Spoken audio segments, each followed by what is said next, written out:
Bueno, presentate y a qué te dedicas. Soy Mercedes García Santillán, soy psicóloga, trabajo en el consultorio privado y además los viernes trabajo en una fundación hace 10 años que se dedica a prevenir la desnutrición en barrios marginales. Ok. Bueno, Mercedes, desde la llegada de la pandemia, ¿qué tipo de trastornos o patologías encontraste? Bueno, ¿cómo cambió? Sí, ¿Qué patologías nuevas decís? exacto. Yo diría que las mismas, quizás un poco más exacerbadas y bueno, como el miedo a lo que va a venir como una novedad de algo que más miedo, más ansiedad Ok. frente a esto que no se sabía qué iba a pasar, qué bicho era. Eso era lo más. Y después de año y medio de pandemia y de haber convivido con este virus y haber tenido pacientes y todo, sin dar nombre, ¿nos podés contar algún caso puntual, algo que hayas vivido, alguna experiencia con algún paciente? Bueno, para mí lo más llamativo fue, lo más novedoso como pacientes fueron los pacientes que atravesaron la experiencia de COVID Sí. en internación, porque aún pacientes que han tenido internaciones previas o cirugías graves, nunca se enfrentaron a la soledad que implicaba este tipo de enfermedad, donde por ahí les acercaban la comida haciendo girar la bandeja sobre el piso o tenían que realizarse ellos mismos los cuidados diarios, como tomarse la temperatura, les hablaba un megáfono, cero contacto con personas. Cuando uno está enfermo lo que más necesita es este contacto humano y acá no estaba, así que la gente padeció algo muy fuerte y muy nuevo, nunca, no experimentado antes. Claro. ¿Y qué factores de la pandemia crees que fueron tipo los detonantes de todo esto? ¿Algún factor puntual? Y bueno, como te decía, yo creo que la pandemia se impuso como algo no a todos, o sea, no había de dónde salvarse, o sea, qué sector, por ejemplo, de la sociedad podría estar a salvo o lugar donde estar a salvo. Y esto de lo inesperado, ¿no? Lo novedoso como algo que se impone, ineludible, inimaginable, como que nos quita cualquier posibilidad de reaseguro, muy como confrontando lo que el sistema actual propone, ¿no? La sociedad de hoy, la cultura de seguridades, de consumo. Acá Sí. lo primero que hicimos fue dejar de consumir, porque no se podía salir, con lo cual nos sentimos como sin herramientas, con mucha fragilidad frente a lo incierto. Y si hablamos de dos palabras, que es incertidumbre y desinformación, que es lo que se vivió al principio de la pandemia, por marzo del 2020, ¿cómo crees que afectó eso en la psiquis de las personas?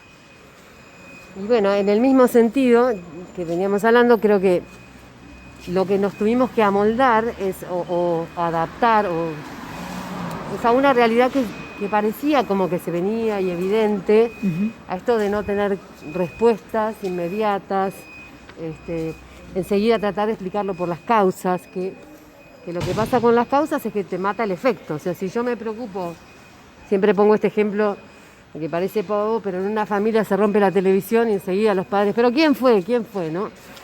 Y la tele no se arregla, o sea, hay que atacar el efecto y no tanto la causa. Y en este caso, bueno, queríamos respuestas que no había, pero ¿de dónde viene el bicho? ¿Cómo es? No se podía saber.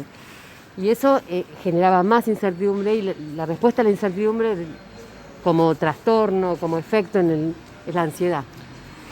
Y la ansiedad, después de que se generalice, que avanza, deviene depresión, mucha angustia, la gente metida para adentro, y bueno, es una depresión aguda, es una depresión que una vez que el COVID pasa la depresión. No todo el mundo se deprimió y los que se deprimieron, si bien pueden haber estado más metidos para adentro, con pocas redes, de vínculos afectivos, una vez que la vacuna llegó y la pandemia va pasando, esta sensación también se va disolviendo.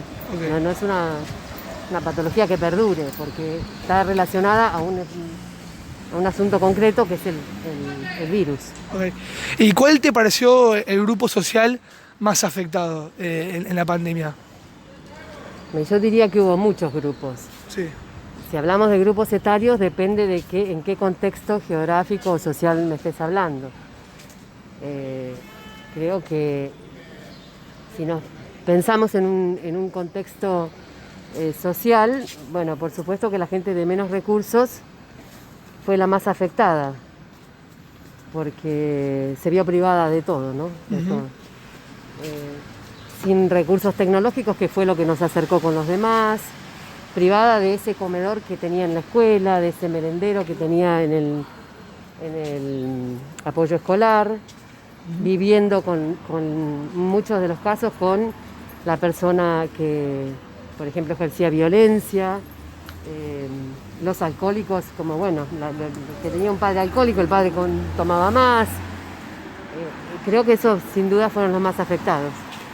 Y después, en términos de grupos etarios, creo que las personas mayores, así lo dicen ellos literalmente, a mí me robaron un año de vida. Claro. Cuando tienen una perspectiva de vida quizás muy corta. Los jóvenes, sí, sin duda, han sufrido muchísimo, porque en la adolescencia que los pares son los que los significan, los que les dan un lugar de pertenencia, no había posibilidad de encontrarse con los pares. Ajá. Y desde tu trabajo, ¿sí?, de psicóloga, ¿qué herramientas pudiste brindarles a tus pacientes? ¿Cuál fue una herramienta que decís, creo que en esto les hice bien? No sé, diría que el pensar, ellos, cada uno que se acercó a ver cómo resolvía su malestar, se ayudó a sí mismo. Pienso que la virtualidad fue una gran herramienta, que por ahí antes impensada, tenés algún que otro paciente del interior, y ahora, bueno, frente a la posibilidad a la imposibilidad de hacer una terapia como se pensaba antes, bueno, ofrecer las sesiones virtuales y las videollamadas en los casos que se podía. Después, bueno, todas las precauciones necesarias para poder atender a la gente de la fundación, que por supuesto, como te decía, no tienen los recursos tecnológicos como para hacer sesiones virtuales, etcétera. Y muchos han hablado del concepto de resiliencia en cómo se fueron adaptando a la cuarentena. ¿Vos qué opinás de ese concepto? Absolutamente, creo que la resiliencia, no sé si tenés idea de qué significa, es la capacidad del hombre de atravesar un evento, una situación límite y salir fortalecido, es decir, mejor que antes. Y además, incluso hasta promoviendo un cambio en el entorno. O sea, esa persona genera una mejor situación en el entorno a través de haber pasado esta situación límite. Lo que pasa es que lo que no se dice habitualmente de la resiliencia, primero, que no es algo que yo pueda tener siempre. Puedo ser resiliente en una ocasión y no en otra. Entonces, hay gente que pudo ser resiliente en la pandemia.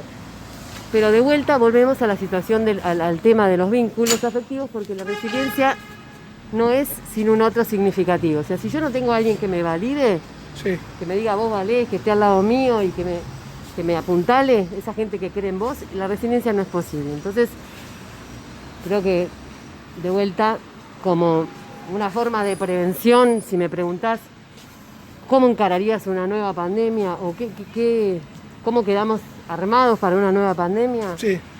y me parece que hay que apostar a los vínculos afectivos, porque todos los recursos materiales de los que yo me pueda proveer para encarar, entonces no entendí el concepto de incertidumbre. Lo que venga no lo sé.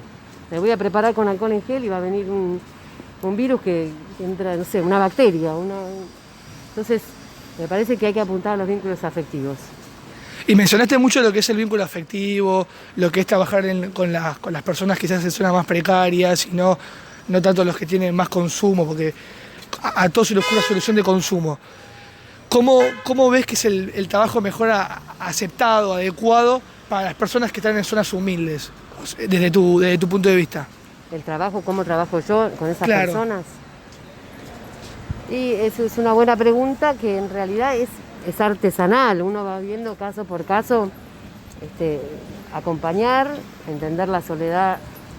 Te diría que además, si me preguntás con respecto a la pregunta anterior de los grupos más afectados, yo creo que las mujeres, y no porque sea mujer, y de estas situaciones más marginales, la han pasado muy mal, no sé si tenés alguna mujer cerca, pero han tenido que atender a toda la familia dentro de la casa, sus trabajos, porque hoy las mujeres, la gran mayoría trabaja, toda la tarea del hogar, o sea, demasiada carga y mucha soledad, porque la pandemia generó esto. Nos quedamos sin privacidad porque estábamos todos juntos y a la vez sentíamos una gran soledad porque cada uno estaba con su enojo, su locura. O sea, y me parece que las mujeres estas de los barrios más marginales, a eso les agregabas que te diría que en un 90% de los casos convivían con el agresor, porque son en la mayoría mujeres golpeadas, abusadas, conviviendo con el agresor y en el mejor de los casos sin el agresor, pero absolutamente solas. Entonces, bueno, la contención, la conversación, aunque sea telefónica o los mensajitos, casi a diario te diría. Y bueno, en la fundación se les acercaban todas las semanas a brindarles alimentos, la pediatra revestida, porque acá sí hubo un héroe, son los médicos. Uh-huh. Los pediatras revestidos enteros parecían marcianos, de astronautas, sí, a controlar a los chicos en las propias casas.